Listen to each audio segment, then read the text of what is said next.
Welcome to Growing Your Dental Business, hosted by dental business coach and author Penny Reed. This podcast is the ultimate resource to sharpen your focus and accelerate your results, ultimately leading to more profit at the end of every month. Here's your host, dental business coach Penny Reed.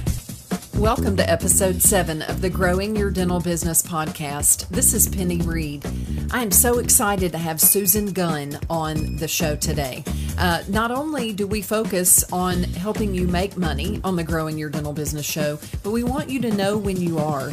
And Susan is the expert when it comes to QuickBooks in the dental practice. And she's going to share with us some great reasons why to use it. And also, we want to help you protect what you collect. Susan is a certified fraud examiner, and this is definitely someone that you want to hear from as far as knowing when you're making money, being sure that you're doing what you can to protect yourself. You can learn more by clicking the podcast tab at pennyreed.com or go straight to Susan's website at susangunnsolutions.com. So without further hesitation, let's get started with Susan. Susan, I first met you when you were helping dentists set up their accounting in this new software, or at least to a lot of us it was new, called QuickBooks. So welcome today. Thanks, Penny. It's great to be here. Yeah. And one of the things that I love about you, in addition to you're just an all-around fun person, is that you're a geek like me, and you come from a corporate background. So tell me, how did you come to work with dentists and start your business? Gosh, I will celebrate my 20th anniversary this October. That was a long time ago, wasn't it, Penny? I think I met you shortly after that, too. We were 12. I think so. 12-year-old say 11. I was going to say 11, so 12's probably right. Yeah, no kidding. I had just moved back to Texas from California, where I was working for a Fortune 500 company to care for my aging parents. Mm. And believe it or not, Microsoft had just introduced, are you ready? Windows 3.1. Wow. So I kind of liked these things called computers. And I took a few courses at CompUSA. I was asked to teach and write for them. I really enjoyed computers and could see the benefit from an organizational potential that they offered. My first book with CompUSA, in fact, was QuickBooks 1.0. Wow. That was the first software of QuickBooks. I was lured away from them by a dental automation company that was here local that sold Dentrix. And they wanted me to do what I was doing for CompUSA, was teaching QuickBooks to their dentist.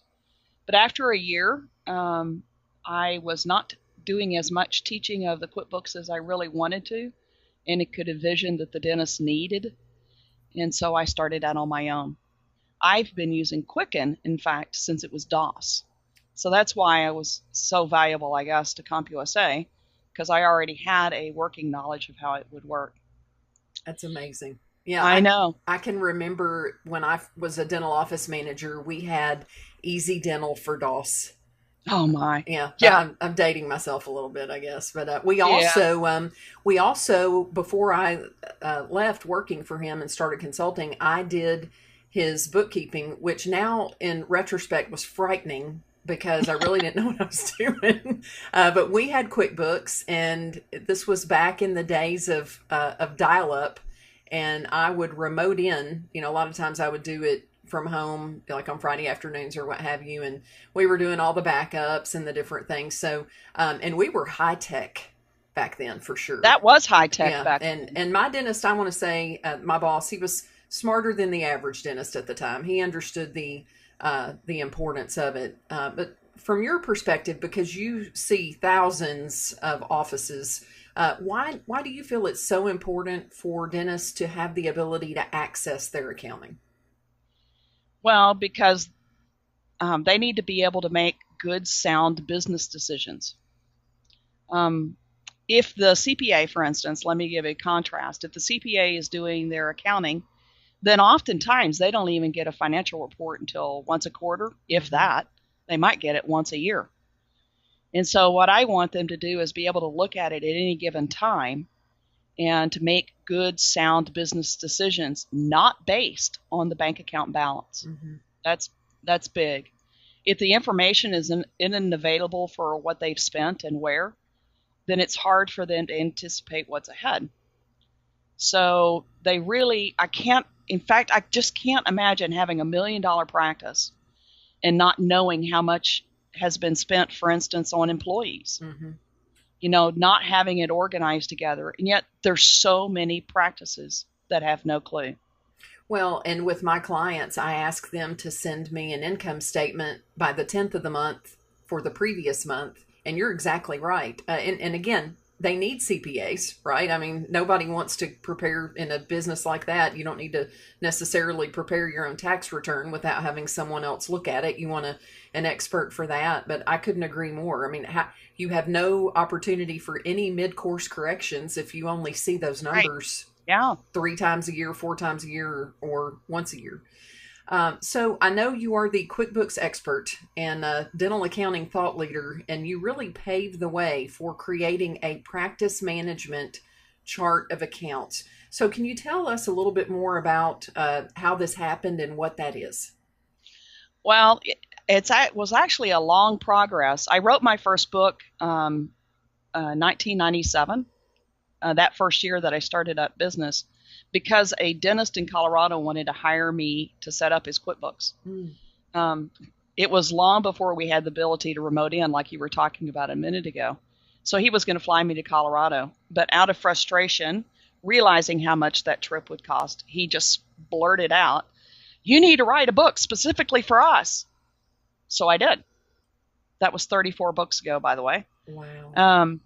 They've evolved over time, and in 2004, I started realizing between 97 and 2004 that the chart of accounts that Intuit was really suggesting, and it wasn't just Intuit suggesting, but all the major groups and organizations in dentistry, all of the ADA at that point, all of everybody had their chart of accounts based on tax accounting, not business management.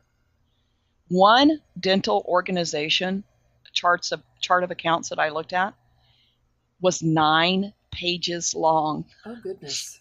I couldn't believe it. I looked at that and went, there's no chance that they are going to be the ones to be doing this. They were all using accounting numbers. They were doing everything. And I just went, this isn't helping them to understand where they are spending their money. And that's what I really wanted to key in on. And the practice management chart of accounts truly does help them understand their cost. It's practical and it's a logical organization of their expenses. It's based on, this, Penny, but it's based on 6 key areas of their practice. And it organizes those 6 key areas together so that when they're running a profit and loss report and they customize that report to show the percentage of income each one of those expenses are, they can find out the detail of that expense, but not to mention all of the employees are together, so they know exactly what they're spending on their employees. It is, when I finished in 2004 organizing that, I went, yeah, this is what they need to be doing. Well, and I think that's awesome. I request reports all the time. And when I get an income statement and I have trouble discerning, or let's just say, for example, and I'm in the South, we like to say, bless his heart. One of my clients sent me his income statement and there was no line item for staff salaries. And I we were on a phone call and I said, I know that these people didn't work for you for free. Where is that? And it's just a lack of confusion on behalf of his office person that was running the reports for him. And he was like, that needs to be all in one place. So that kind of leads into another thought. Dentists have more pressure on them today than I've ever seen, as far as the management of the business and the details, and then also, more time on the clinical. What encouragement or direction can you give them as far as getting a handle on these numbers? Well, if it's organized, then they don't have to spend a lot of thought to deciphering the reports. That's a biggie. And it might take a little time to organize it, but then the result is amazing. the other thing that I'll tell them is it's their business. And so they really, really do need to know. Just because the bank account might be good doesn't mean that the practice is healthy. Mm-hmm. And that's what you do. You know, you tell them whether it's healthy or not. I try to help them to get organized so they know if it's healthy. But it's their business. I tell them that all the time when I speak, that everybody needs a leader. And if they're not leading, somebody else will be. And they might not like those results, which if they're not paying attention to the profit and loss report, then they wouldn't know either. Mm-hmm. And so they really need to pay attention. Well, and I think you hit the nail on the head. I love the analogy. I always think of the movie Christmas Vacation when Chevy Chase gets the lights down out of the attic and they're in that giant ball. Yeah. And then he just hands them to his son. It's like, here, untangle those. That's what I see often, and I'm sure you see it even more than I do. And then usually they don't even really have a sense of urgency to unravel it unless there's a crisis. So, you know, I always encourage my clients to be proactive and be intentional about reviewing, you know, all of their numbers, and especially, you know, we want to keep an eye on what we're spending as well. So how much time do you recommend that the doctors spend each week reviewing their current QuickBooks status? Well, typically, I'll tell you, if they do the design of the chart of accounts like I suggest, mm-hmm. and I've trained them to do their QuickBooks, it might take them 2 to 3 hours a week, mm-hmm. maybe. And that's downloading their credit card charges, reviewing their payroll, sending it off. Payroll should only take about 10, 15 minutes. Mm-hmm. And so 2 to 3 hours max a week. And they're done. And so if they're a 4-day-a-week practice, that could easily be done on Friday morning or Monday morning, mm-hmm. Or Monday afternoon. So it really doesn't take that much time. Well, as the business owners, as far as maybe your top things that they should be reviewing on a weekly basis, what do you recommend? Well, from their practice management software, they should be reviewing the monthly collections report, mm-hmm. the monthly audit trail, and the monthly adjustments report. They should be comparing that with the profit and loss report from their QuickBooks. And there's a report called Expenses by Vendor Summary, mm-hmm. that I really like for them to review. Now, having said that, this report is not available in QuickBooks Online. Can we talk about the online version for just a minute? Absolutely. Hey, you're the expert. That's what they need to know, is what product they should be using. It's a lot of choices. I don't like it. Let me be honest. I don't like it. And the reason being is the desktop version is 3 times better, more robust, mm-hmm. I guess is what I'd say. Has 3 times more features than the online version. There's no other names account. You know how we have the other names in the desktop version? Yes. It does not exist in the online version. So this report I just recommended, the Expenses by Vendor Summary, would have everything in there. Joe's Pizza, Eckerd's Groceries. I mean, Eckerd's, that's dating me, isn't it? Yeah. Eckerd's Drugstore. Oh, wow. It would have everything in there because there would be no vendor. It would just be vendor everybody, mm-hmm. inclusive. Hotels, airlines, everything. When I designate a vendor as someone you do business with in the course of your practice, meaning only the labs, the utility companies, the person you pay rent to, whoever mm-hmm. that is, the IRS, the ADA, those are all vendors, not retail. Right. And so for the online version, there's no other names. It's so difficult to customize the chart of accounts to the practice management chart of accounts. And it costs 3 times more than the desktop version. Yeah. It's going to have a long way to come before it's anywhere close. Well, and really the only ones that benefit from that, from them going to the online version, is Intuit, because they make more money. And people were slow in migrating, honestly. I mean, people were slow in migrating, so they started bribing the pro advisors that they would give us kickbacks if we would recommend. Yeah. And so a lot of CPAs started recommending. I say, if you want access to your QuickBooks remotely, you can do that another way. Sure. And that would be through Log Me In, which you would have access to everything on your computer then. There's remote desktop version. I mean, the remote control for the Windows. Lots of other ways to do that than sacrificing your QuickBooks.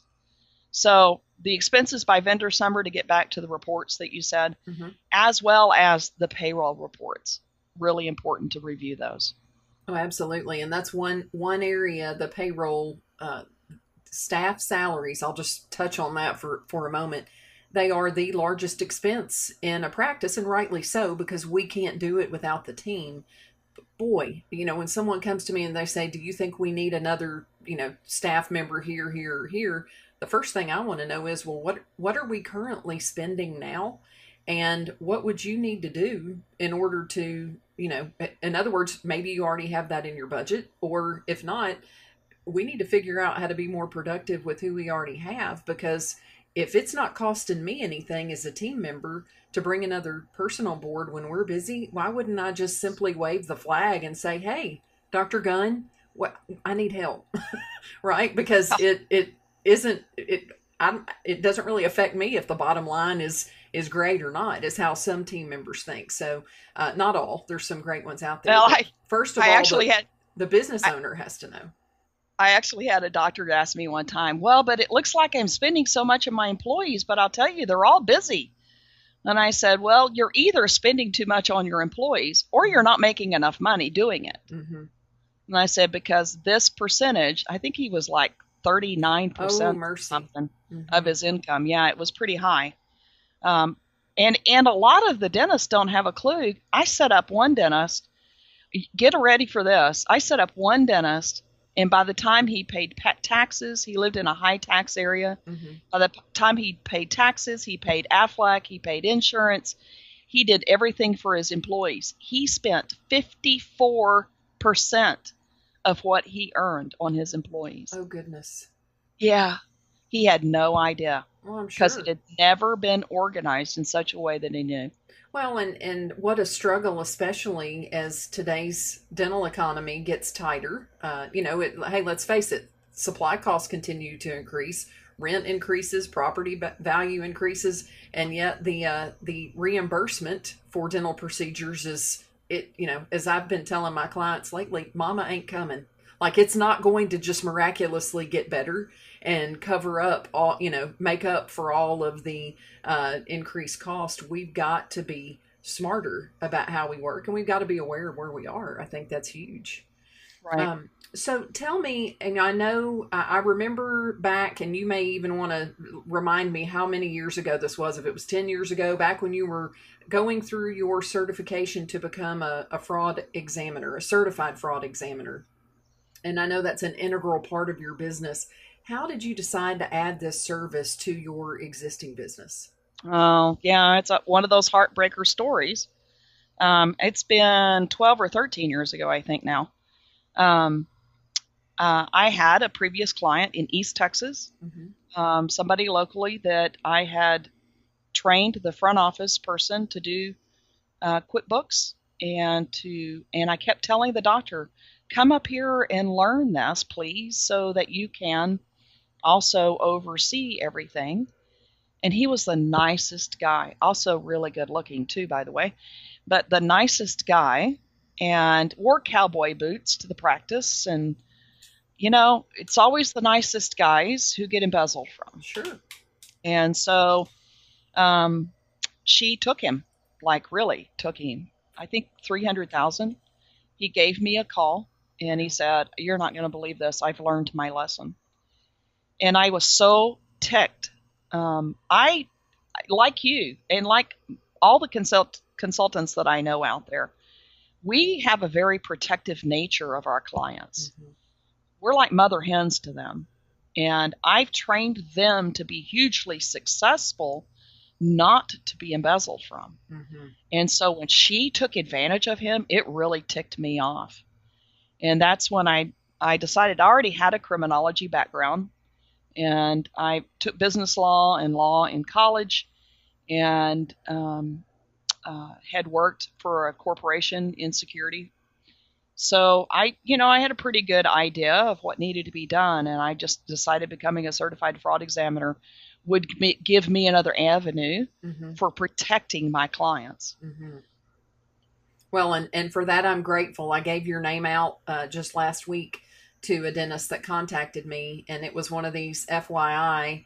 We found out that we hired a team member a couple of years ago that they just brought charges. Well, she was actually convicted by the grand jury on embezzlement from another practice. And oh my, yeah, which I know that this podcast is not on hiring. That's another thing altogether. But they did do a background check on her, which this hadn't shown up yet, but they did not check. They did not call all of her prior employers. They only called her most recent one. Had they called this other one that was on her resume, they would have gotten an earful. So this doctor asked me, he said, tell me about you coming in and doing an audit in my office. And I said, well, do you mean like a practice analysis? He said, no. To take a look and see, if you can tell what she may have done here. And I said, well, I could look at your audit trail report and possibly find something, but more than likely I would miss, it's sort of the difference between, and this may not be the best analogy, but if you've got a really complex looking root canal, or you've got some wisdom teeth with some scary roots, you want to send those to the specialist. Yeah, I said, I'm really not the person. I'm flattered, but you really don't want me.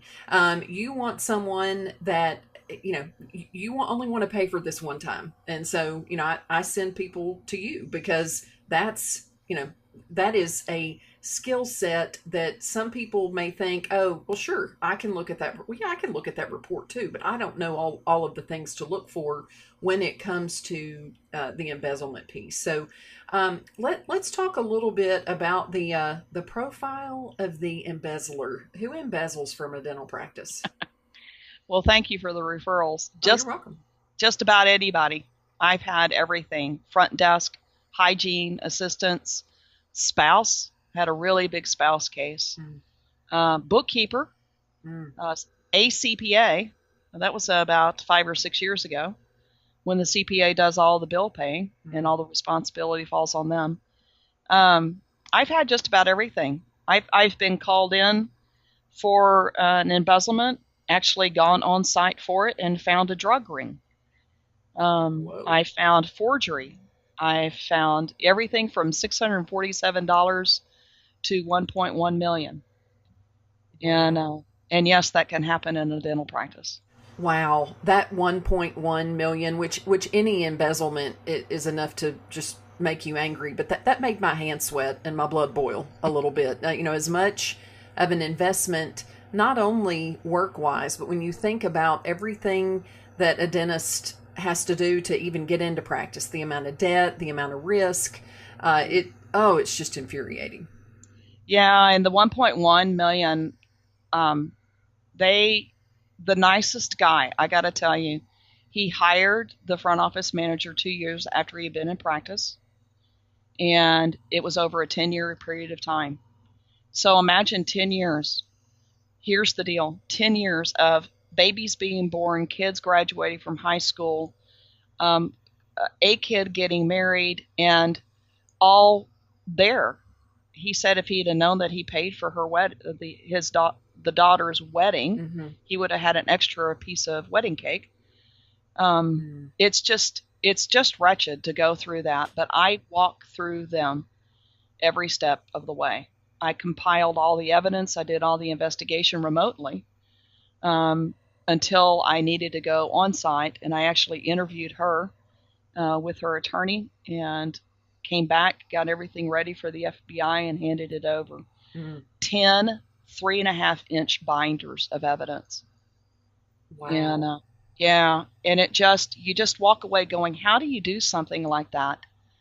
I have a new presentation called Unrelenting Greed, the Mind of an Embezzler, and I based it on that case and several others that I've investigated, because there's some common themes through that. But it amazes me. Everybody always asks me how could they do that, but you can't answer that question. Sure. Because you're thinking about it from your own perspective. You would never do it. I would never do it. And most people wouldn't, yet there are a group of people out there that would, without any conscience at all. Well, and you touched on before what a betrayal something like this is. Yeah. And also thinking about who embezzles. I know there was a client that, often it's the embezzlement that then fuels them not only to hire somebody like you, but also to hire somebody like me. It's like, okay, I obviously have not been paying attention to what's going on in the practice, and I need to, reinvest my energy there, to get things back on track. And this one office that hired me, the person that worked for them had worked for them for 7 years. She went to church with them, and she told them once they caught her, this is the reason that I don't know what made her confess this, maybe to clear her conscience. I took this job because I knew you would trust me. In other words, she had intent from the get-go to defraud them. That's not rare, by the way. That's not rare. Crazy. I cannot tell you the number of times that an embezzler goes from practice to practice to practice, because the doctor will just figure out some way to fire them and move on. They don't want to prosecute, and that's one of the reasons. If you've got the evidence, then you should file a police report. Leave it to them to let the police and the grand jury to bring the charges up. But you have to do your part, or you're just perpetuating the crime. Yeah, like a serial embezzler for sure. Yeah, wow. Absolutely. And there's so many stories out there. Oh, I bet. That they start off stealing petty cash. They pad their payroll with a number of hours because nobody's watching. And they'll do it and then wait and see if anybody's watching, if the doctor says anything. And then they'll do something else and then wait and see if the doctor says anything or ask any questions. And once they've determined that no one is watching, which is step one, by the way, in Unrelenting Greed, the Mind of an Embezzler, the new speaking thing that presentation I have, that is the first step. Make sure no one's watching. There are actually 7 steps. I figured it out. There's 7 steps to stealing from a dentist. Wow. And it's very intriguing. Which we won't share those today because we have such a broad audience. Yes. But it's also, when you mentioned they set out with the intent to do that, and then, that no one's watching. Don't you often find that it's that person that the doctor says, oh, even I'm replaceable, but there's no way that we could ever replace, Jane. Oh yeah. Yeah, and Jane's at the office till 8:00 at night, and she's here until 7:00 in the morning, and she doesn't want anybody else to touch X, Y, and Z. Not to say that's always the case, but that's definitely a sign. Well, and that's what one of the practices that I've worked with felt like for their office manager, was that she was irreplaceable because, oh my gosh, it took a week to do payroll. And I just went, what? It took a week? No. 20 minutes. And they said, no, it took her a week. And so there's no telling what she was doing behind closed doors, by the way. I mean, I did find out what she was doing behind closed doors, and it wasn't good. But anyways, well, you mentioned as far as what all is embezzled. I mean, what are some other things? Like I've heard stories about, the dental supply companies sell all sorts of nifty things now, right? Don't they sell for the patient's comfort, iPods, people, there's practically no limit, I would imagine. Well, that's why they have to oversee their expenses and be able to pull up their Quickbooks reports to know what they're buying. Sure. And so if they see out of control production expenses, then they need to look into what exactly went into that amount. Sure. So you mentioned the 1.1 million. Is that the largest amount you have investigated, or? Thankfully, it's not the largest amount out there. I think the one that's on record is Sandy Springs, Georgia, not very far from you. Wow. Yeah, it's 2.2 million. Oh my goodness. And that was huge, That but is no huge. one was overseeing payroll. Mm-hmm. She actually had her husband and her daughter on payroll, and they had charge cards. So there was some no oversight at all. And so that's the one thing I tell is that you have to have oversight Absolutely. in some form. Well, and it's the whole, you'll either pay the price in a little self-discipline now, or you'll pay it in huge regret and huge regret and possibly debt. I didn't mean for that to rhyme, because you don't have that money that you earned later. So Right. Tell me about these, the profile or these embezzlers. Are they just poor and they need the money? Gosh, we feel so sorry for them, because, if they had more money, they wouldn't steal. Is that what motivates them? I'm being sarcastic. Yeah, really? Yes, just a little. Well, that's why I like you, Penny. Oh, well, thanks. One sarcastic person to another. Absolutely not. They are greedy and entitled. The doctor, I helped the doctor build this practice, therefore I deserve it. Look at the car the doctor's driving. Look at the house the doctor lives in. I work just as hard as the doctor does, so why am I not getting as much money? I know how much the doctor is pulling out of the practice, and so I'm entitled. And it's all about greed. I've not had one case, not one case, where they really needed the money. Like a spouse was out of a job, or maybe they had a sick kid, or they had medical bills. Not one. Wow. I know they exist, but I've not had one. And so, yeah, I don't feel a lot of sympathy when they choose to steal, because they will get caught. And sometimes I think, Penny, they keep stealing. There's two types of thieves. The opportunistic one that just seizes the opportunity, and the brazen one that goes from practice to practice to practice. And so the opportunistic one will feel guilt. The brazen one plans it and doesn't feel anything at all.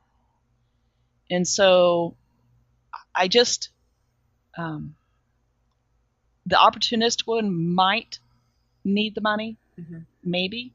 The brazen one, not at all. Sure. It's almost 100%. like they're like a gambler or some other Yes, it's an addiction. Addictive type thing. It's like they just can't stop themselves. So, and they're really good at playing. They're great actors. So they'll do everything they can to look majorly efficient. Like what you stated a little bit ago, the doctor could never part with them because they're so valuable to the practice. And I've had them actually, the really weird conversations I've had with doctors is when they know something is going on and they simply decide to look the other way.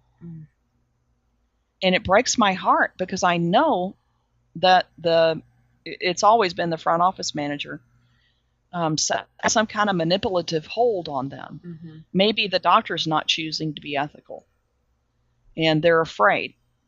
I've had them actually say, I'm not exactly ethical in my practice, so I think we won't do an investigation. Wow. So with all of the responsibilities that a doctor has as a business owner, not to mention that little thing called taking care of patients, it can be overwhelming. So what are a handful of simple things that you can tell dentists that they can begin to oversee in their practice? The key word in what you just said is oversee. They really do need to oversee their practice. They have to be the leader of the practice. That's not a simple thing, but it is a necessary thing. They have to be the leader. They have to pay attention. They have to use their ears to listen, use their eyes to see. That's what I tell them in the courses. But the reports that I mentioned before as business owners that they needed to review, from the practice management software, if they will compare their monthly collections report with a QuickBooks profit and loss report to make sure they're not completely off. There are some things that will affect that, like care credit fees and credit card fees that may be taken out before it's being deposited. Credit card refunds will affect that amount, but there's some things that they can do to align that so that they can have a back-to-back accountability between the practice software and QuickBooks. They need to review their adjustments report. I could speak forever on adjustments, by the way. Oh, I'm sure.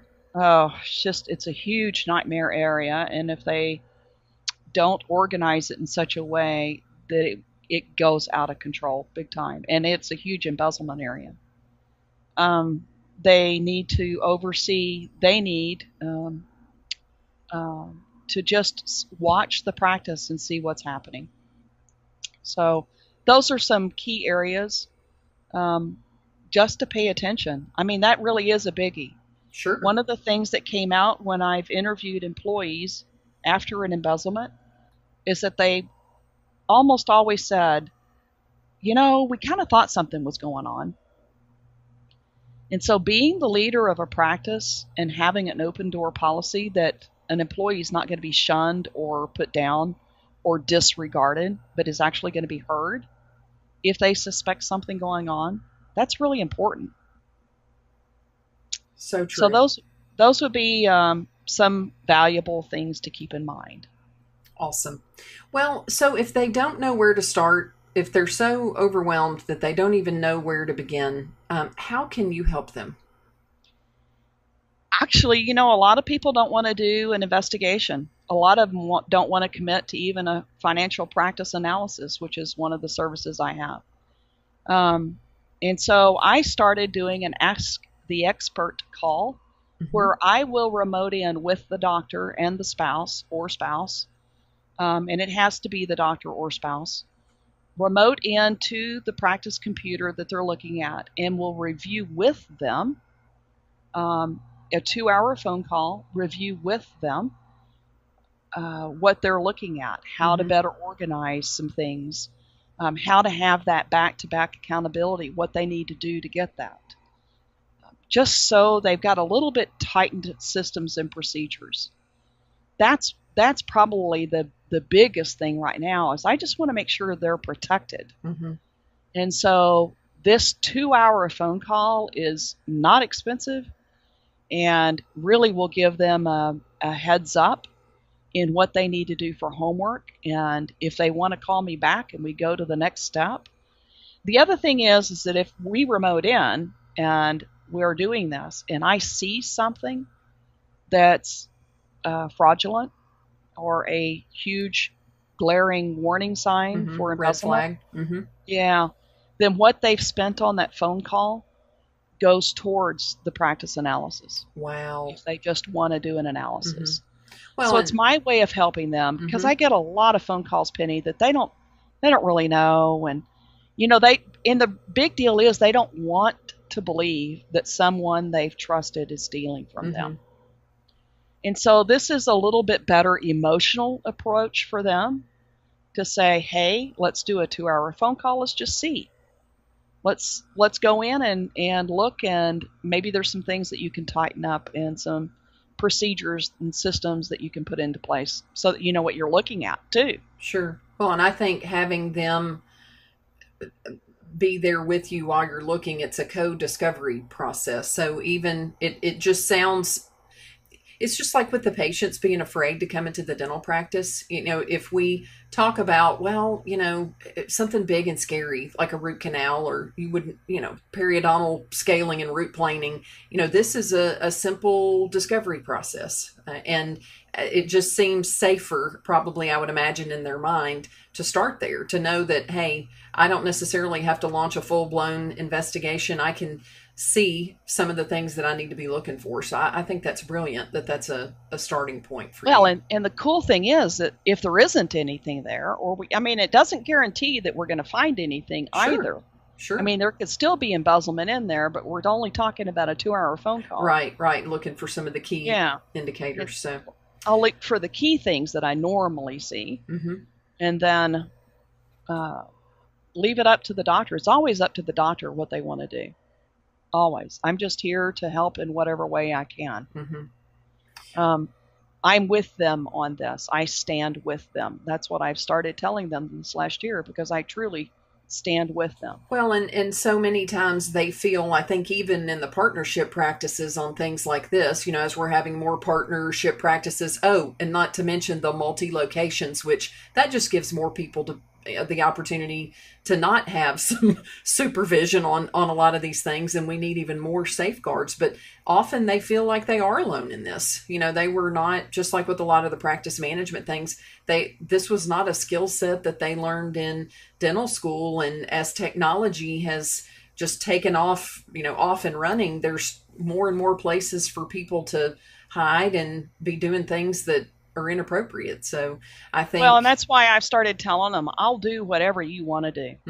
You know, just because I don't have a service advertised on my website doesn't mean I wouldn't customize something for the doctor. Sure. Because they don't all want the same thing. There's no cookie. When you're talking about embezzlement, or you're talking about the potential of embezzlement, there's no cookie cutter solution. Sure. And so, well, and I would imagine in a few years there'll be people.